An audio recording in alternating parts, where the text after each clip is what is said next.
Hello, everybody. My name is James. Welcome to the Planet FPL Transfer Window Show, where today I'm going to be having a look at some of the latest done deals for Premier League clubs in the summer transfer window and discussing some of the recent speculation about moves that may be upcoming.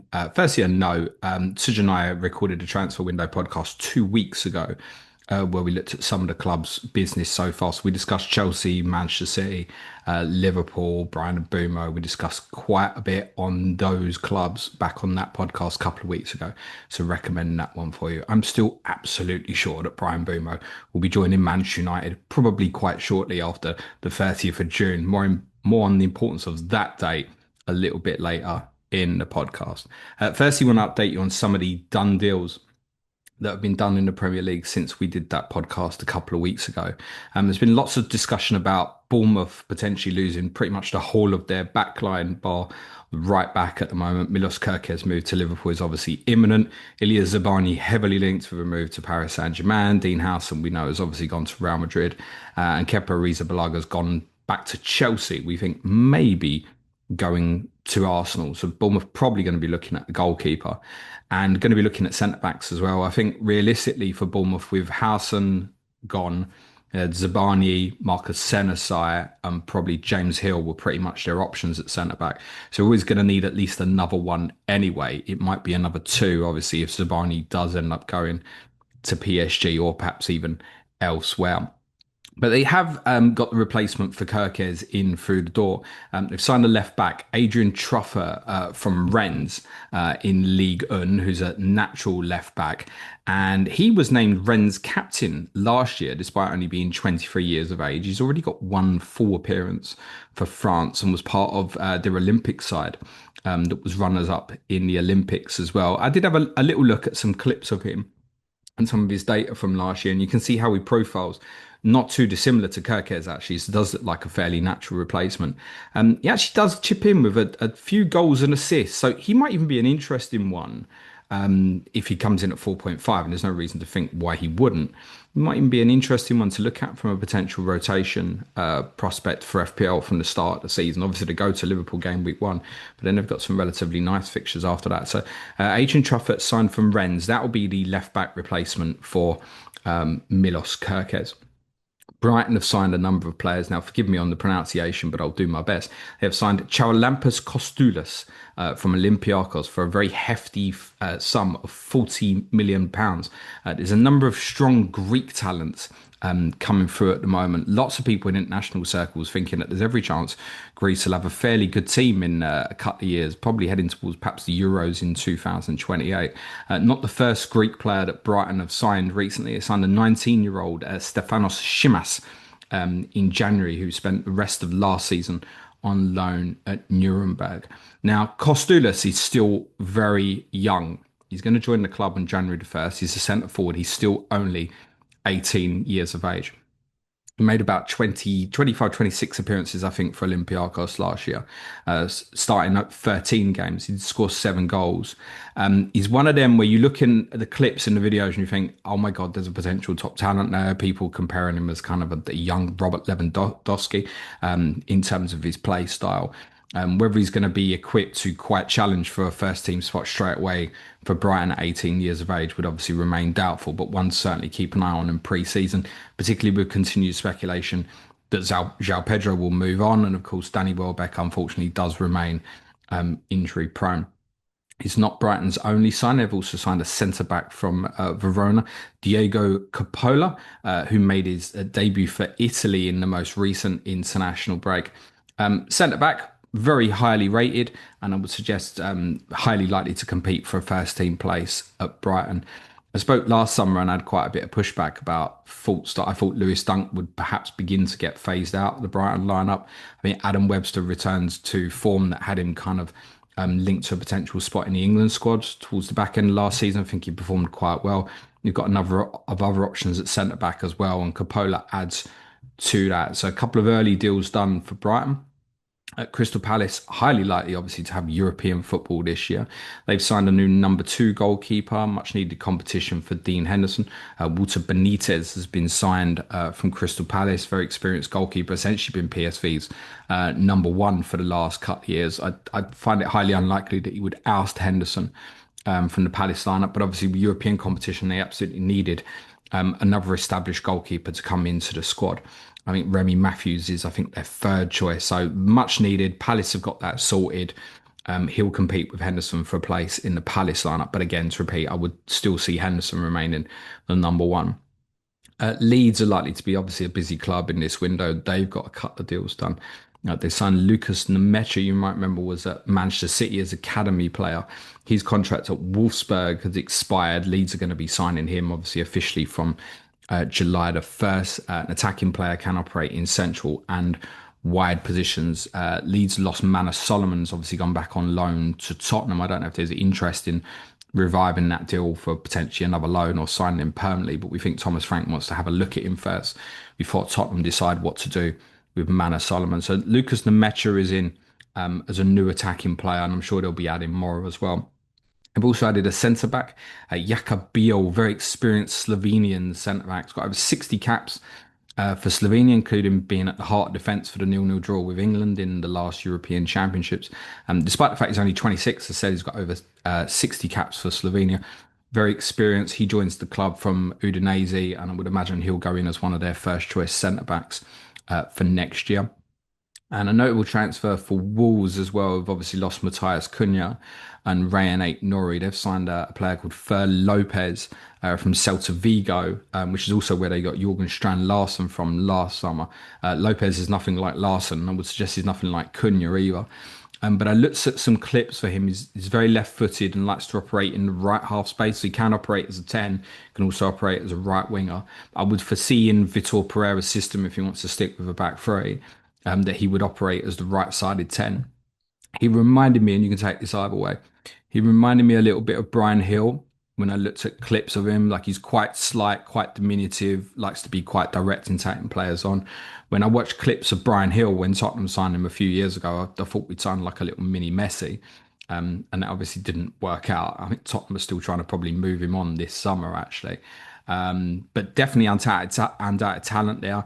Really broke into the Celta Vigo side sort of towards the midpoint of last season and was the first choice player towards the end of the season. And they did quite well in La Liga. So I imagine there's probably an intention for him to come and join Ambi Wolves' right-sided 10. He'd obviously used that position with people like Manetsai in that position last year. Bellegarde took on a little bit more of a deeper role towards the end of the season. So there's obviously going to be concern about replacing Cunha's goals. Lopez only got two for Celta last year, but I think there's every chance he'll go in and be their right-sided 10. Not one I'd be steaming in to have a look at for fantasy, even if he came in as very cheap, personally. Those are kind of highlight done deals over the last couple of weeks. And we can expect some more, I think, over the next couple of days. This June 30th deadline is looming around the corner and is important for several clubs for several reasons. Some will have money that they'll want to get spent before the end of June 30th, and some have got some money that they need to find. June 30th is important because it's essentially the end of the financial year, which will run for most clubs from July the 1st to June 30th. Aston Villa will kind of be a headline topic over the next 3-4 days or so, because most of us have been very aware that we think that they're the one club, and we don't think they will fail PSR, but we think that they might be on the edge and might need to sell a player. Obviously, should they sell a homegrown player, such as a Jacob Ramsey, for example, who's come through the academy, that can obviously be booked in as 100% of profit onto their books. So a number of players have been linked away. Ollie Watkins was linked with moves in January, but there's been very little talk about him recently. There's been talk about Emi Martinez potentially going to Manchester United, but I've seen them overnight linked with a move for Diego Costa from Porto. That's the transfer I can see happening, although United want to move Andre Onana on. So I think watch out for something at Villa, and it could be it's something like a deal was done, a little bit like Amari Kellyman went to Chelsea and Villa took obviously Ian Maatson from there. Watch out for a potential deal or something like that with Villa, but it might be that they don't need to do a deal at all. There's been lots of talk over the last 48 hours or so about Villa potentially looking to do what Chelsea did, which is sell the arm of their women's football club. So Chelsea sold their women's team for 200 million, which meant they were able to book a profit of 128 million and therefore beat PSR. Obviously, had they not done that, they'd have been 72 million under. Now, the question marks about obviously whether Chelsea's women's team is worth 200 million when, say, Newcastle United were sold in 2021 for a little over 300 million. That's up for others to debate. Chelsea are obviously one of the biggest women's football teams in the world, though. Aston Villa, that's not quite the case. So there's no way Villa could make up to that sort of money, but it might well be enough that can push them over the line for PSR. The rights and wrongs of that are probably for a podcast for another day. At the end of the day, there's no breaking of rules officially. PSR rules are not fit for purpose. I think most of us can see that, and that's because the Premier League, in my opinion, is not fit to govern itself. Hence why we need a football regulator to hopefully get in the way and stop these sort of things happening. But yeah, PSR almost, I know why it exists. It stops people just going, oh, there's 500 million worth of transfer spending, which would create its own gap. But clubs like Villa are being restricted from doing what they want to do financially because of PSR and therefore looking for loopholes. And speculation of Everton looking at ways round in terms of the involvement of Goodison Park and their own women's team who are moving into that stadium and what they may be able to do in terms of bring money in that would help, obviously, with the men's first team to circumnavigate PSR as well. So Villa, I think, an important one to keep an eye on the next couple of days. I would say the message might be slightly different to what it's been in over the last number of weeks, which is we think they've got to sell someone. They may still do that, but they might not need to do so. One player I don't think will be joining Villa, although you could have been forgiven for thinking he might have been looking to do so, is Alejandro Garnacho. No, he's not been linked with Villa at all, but he was obviously photographed very recently wearing what appeared to be, and I assume is an Aston Villa top, with Marcus Rashford's name and number on the back. As our Manchester United correspondent Gary Robinson pointed out, he's just wearing the shirt of his hero. It's no big deal. Would suggest it's not advisable. I think there's two sides to this with Garnacho. One is I think there's a chance that he's been embarrassed in front of his teammates. There was speculation after the Europa League final that he was told in front of the rest of the squad that he was kind of surplus to requirements and would be sold. Now, if that's the case, you can understand why there'd be a little bit of an anger. At the same time, though, the way he's gone and offered himself out in public is not advisable. I don't think it's ever particularly acceptable for a footballer who is contracted with a football club to wear the shirt of another team, unless it is something iconic. I don't know, you're wearing a Ronaldo 9 shirt from 2002 or something like that. Obviously, that's not going to cause any issues. But if you're wearing a fellow club shirt and he's not pimping himself out to Villa, right? He's putting a message out there to dig at United, it seems like. I've been consistent in saying where I think he'll end up. I think he'll end up at Chelsea. And we know Chelsea still have quite a bit of an interest in Jamie Bino Gittens from Borussia Dortmund and went to get that deal done before the Club World Cup. It didn't happen. We do think Chelsea will probably revisit that in the forthcoming weeks. Should Chelsea end up with Garnacho and Bino Gittens, that's obviously going to cause some question marks over some other players. It might even be that the likes of Noni Madueke potentially gets linked with moves elsewhere. I spoke about Alexander Isak a little bit on the Ask James stream yesterday because these rumours about Liverpool appear to be increasing. Now, I still think he's most likely to stay at Newcastle, and there's speculation over the last couple of days that Newcastle want to break their wage structure and make him the highest paid player at the club, and that would be perfectly understandable because for me, he's one of the best number nines in the world. But I do think it's probably important to get the message across that I think what Liverpool have spent this summer so far, and I presume the Gyokeres deal will get confirmed before the 30th of June, is they've essentially spent money that they never spent last summer. Remember, their only signing last summer was Federico Chiesa. So I think they've only spent, if you think from July 1st to June 30th, they've only spent the money from last summer, basically. And I think it will enable them to go again. There's every chance obviously going to be linked with a centre back or two. More on that in a second as well. One other player linked with a move to Newcastle, though, is Anthony Elanga. We think, according to Sky, Newcastle have had a bid turned down of 45 million for Elanga. Whether they're going to come back to the table, whether Elanga would want to make that move, a little bit unsure. I think Elanga is an extremely talented player, but I noticed something really interesting of him. That of his 6 league goals last season, They only came in two little spells. So he scored in the December period, he scored in three consecutive games. And then in the spring period, he scored twice at Ipswich, you might remember in the blank game week, and then scored that brilliant goal against Manchester United in game week 30. Other than that, he didn't score in the league last year. Now, I do think there's a different level for him to go to. And we also know that Newcastle were very interested in a right winger.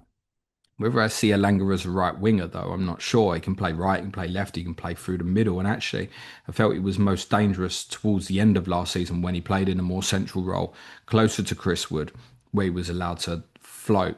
Forest, by the way, of course, buying those three players from Botafogo, which includes Igor Jesus, who may well be someone who competes for place against Chris Wood in the Forest lineup next year. So a Langer one to watch. And I think it's been well known for a number of years that Newcastle were looking at a right winger. I presume Bumo is going to be off the table for them, but I wouldn't be surprised if they got linked, for example, with Madueke in forthcoming weeks. I think Antoine Semenyo could be someone who might end up being an option for them as well. Bournemouth want to hold firm on a price tag of around about 70 million for Semenyo. And I really like Semenyo, by the way. I've been quite critical of him in terms of always wanting to shoot with power. I saw a nice video of him actually in training the other day where he shows that he can shoot with finesse. And I really like him as a player. I feel like it's really important that I make that point. I just want him to have a little bit more composure sometimes. I don't think I'd want Tottenham to pay 70 million for him. I really like him, but I'm not sure I'd want Tottenham to go to that lengths for him personally.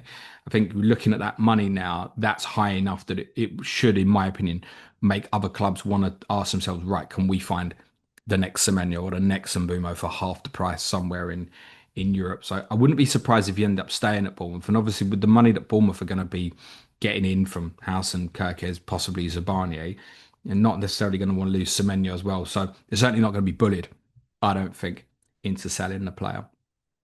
I mentioned about Crystal Palace signing Walter Benitez, a backup number two goalkeeper. A couple of players being linked with a move away from Palace at the moment. Mark Gay's one. We know he's entering the final year of his contract. It's believed that Mark Gay is quite happy to run that down.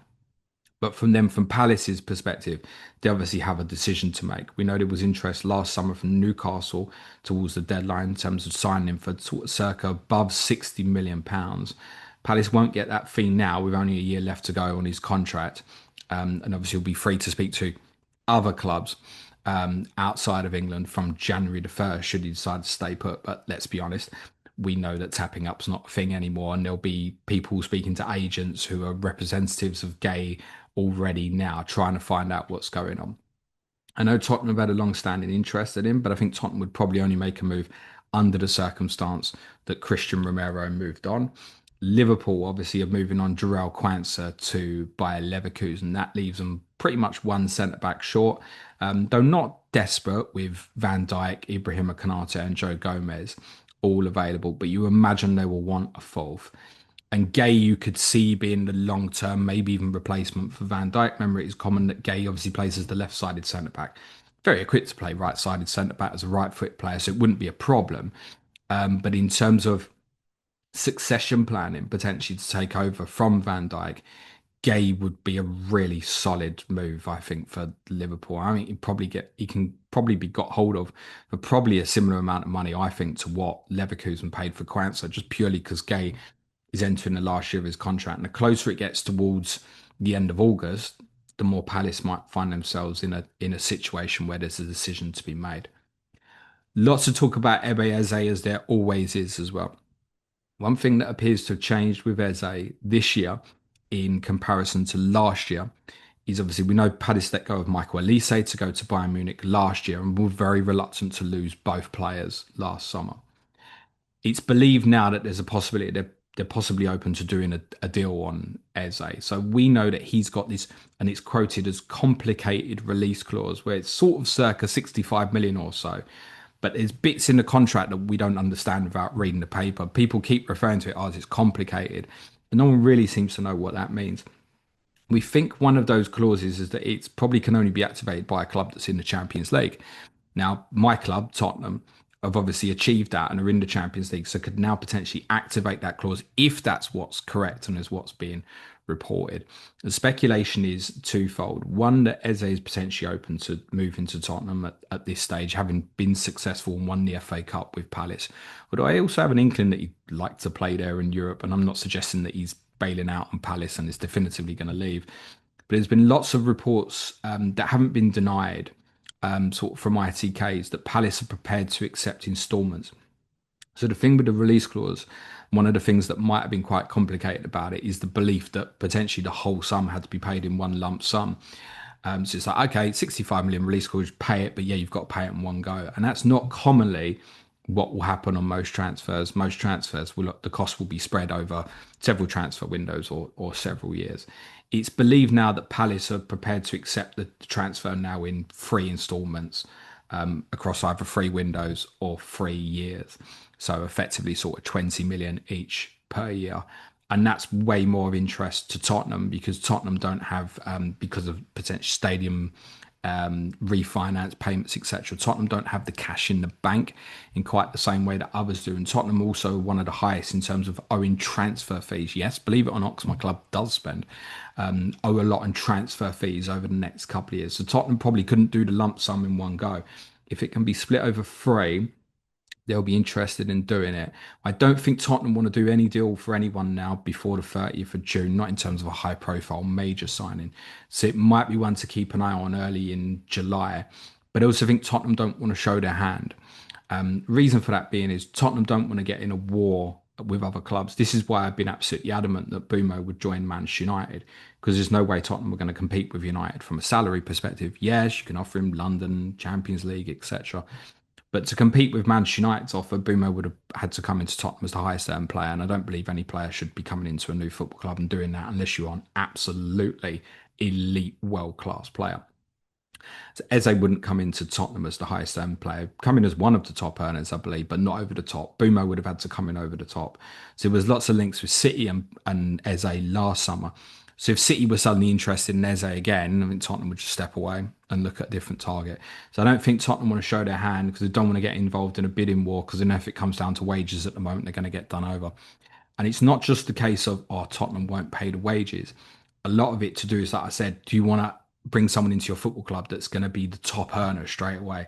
No, Tottenham need to build up the salaries that they're playing. You can't just have two, three new players come in and go, right, we're going to suddenly play 300 grand a week to these players. What are all the rest of the players at the squad going to think? You know, they're all going to want big hikes as well. So you've got to look after what you've got in house that you want to keep first and foremost, and then bring new players within that structure. For United, not so much of an issue despite the lack of European football. So Tottenham, I don't think want to show their hand on Eze. I think it's one to keep an eye on. I like him. I've described him in the past as probably the most enjoyable player in the league to watch. I'd obviously be very interested in having Ebe Eze, but I don't think it's a certainty that he'll leave Crystal Palace either. There have been links with Xavi Simons from Red Bull Leipzig as well. I mentioned that on the Ask James stream yesterday. Not convinced that that's a deal that would happen. I'm not hugely in love with the idea of that either. Arsenal look like they've got a new player through the door. Christian Norgaard appears to be, we think, having a medical, possibly even as early as today. This was a transfer story that broke and moved really quickly. So Arsenal got him for a really good fee, sort of speculated sort of 11, perhaps growing towards 15 million pounds to get the Danish Brentford midfielder. He is 31. That's the reason for obviously the low fee, but obviously very experienced in this league and obviously very experienced at international level. Underrated in terms of his ball ability, really good ball winner in terms of his tackling ability, good leadership skills. Arsenal were obviously also going to buy Martin Zubamendi from Real Sociedad. I think that's kind of a well-known transfer. It's not secret to anybody. So Zubamendi and Norgaard are coming in essentially as replacements for Jorginho's going to Flamengo, and then number five is out of contract. And although Arsenal have very questionably offered a new deal, we don't think it's going to get signed. So I presume Norgaard and Zubamendi are essentially just replacements for those two players. I actually think that's an upgrade. And I think Norgaard is a solid, reliable buy who he won't be first choice. And if Zubamendi goes in, it'll be Zubamendi, Rice, and Odegaard, won't it? So Norgaard will offer them a solid alternative that they can bring into the team as well. One of the things we know Arsenal want to do is obviously buy a forward. And I think there's three names really to keep an eye on at the moment. Two of them have been heavily linked with Arsenal over the last few months. The third, perhaps not so much, but I think it might be one that does get linked with them.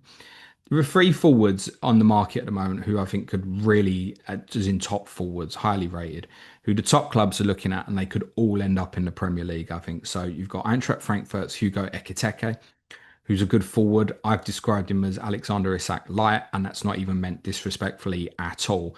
I think he reminds me a lot of Isak, and Isak is at an absolute elite level. Victor Gyokeres, obviously from Sporting Lisbon, and Benjamin Sesko from Leipzig. We think Sesko is probably the most likely one to end up at Arsenal. And when I think of the top clubs in our league at the moment, it does feel like the need is probably greatest for Arsenal. Could Liverpool get by without buying Isak? Well, yeah, they will. They won the league last year. There's every chance they could do it again. Could Arsenal win the league without Sesko? Yes, but you know the meltdown if they don't get a number nine. It's clearly well defined, and certainly their fan base believe they need a new forward. So Sesko, we think, is the most likely. Gyökeres seems to be one seems to kind of go in and out. I know he's actually been linked with Liverpool overnight with some of the tabloids. I think most of us thought there's every chance he'd end up at United. Now, whether United can do deals for Cunha, Bumo, and Gyökeres may even be that it's dependent on getting the likes of Rashford, Garnacho, James Sancho. I think has been linked with a move to Turkey. Getting them players gone and perhaps some other high earners might be what's determined in terms of whether they get for Gyökeres or not now as well. I know Rasmus Højlund has been linked with Inter Milan and a few other clubs over the last week as well. Ekitike has been linked with Liverpool. He's been linked with Newcastle as kind of the obvious solution to replace Isak if Isak did go. Chelsea are still getting linked with a number nine despite buying Liam Delap. So I think these three forwards probably fall into probably you really are kind of referring to probably the Champions League clubs. I wouldn't see any of them ending up at, like, with all due respect, like a West Ham, for example. We know West Ham will potentially be looking for a new forward. I think all three of them could end up in the Premier League. I don't think it's beyond reason. And the reason I mention Arsenal and Ekitike is I just wouldn't be surprised if there's something that's a stumbling block with Sesko that Ekiteke's name comes up. And of course, we know that they had a serious interest in Isak previously as well. Interesting, despite the Isak to Liverpool links, Isak to Arsenal is not kind of a spoken word at the moment. And I don't know if that's because it's become common knowledge, perhaps, of what it would need to take as a starting point from Newcastle's valuation. And maybe Arsenal deem that to be too high. Maybe Arsenal were absolutely aware that the deal was not on. And maybe these links of Isak to Liverpool, who knows? It could even be that something's out in the media to help get Isak an improved contract at Newcastle. Not that I think that would need to be done. A few other just brief notes. Mohamed Kudus has been linked with moves away for West Ham. I mentioned their interest, obviously, in a new forward. There's links with him being moved away. It has been speculated by some people are quite well in the know with West Ham. Actually, West Ham are possibly even trying to sell Kudus. That's off the belief that they need to sell before they can buy. We obviously don't know quite what the circumstances are going to be with Lucas Paquetá and his potential suspension because of this betting irregularity in Brazil that's still being investigated. And lying on a bit of an FPL goalkeeping legend, Nick Pope, we think could go to Leeds, possibly from Newcastle. It might sound like a strange one, but it does sound like probably James Trafford, Burnley to Newcastle is a little bit in waiting, and that could mean Pope possibly ending up at Leeds. Burnley are looking very close to getting a couple of new players through the door as well, and I think we'll be discussing them in a little bit more detail next time we do the transfer window show. Obviously, they too will need a new goalkeeper, obviously, if Trafford moves on, and that would obviously be a real blow for them considering what they achieved defensively, and he's a big reason for that, right? Remember, Burnley's expected goals conceded was much higher than the actual goals, and they did concede. They massively overperformed. To lose Trafford would certainly be a blow on the eve of the new season. That's all for the transfer window show for now, guys. As I said, I think the next couple of days will be really interesting in the market, and then you might see some stuff really speed up for other clubs off the other end of this June 30th deadline as well. I'll be back for you tomorrow with some discussion on the final group games in the Club World Cup and a little look ahead to the last 16, where currently the draw has very much opened up and it might be very favourable for Chelsea.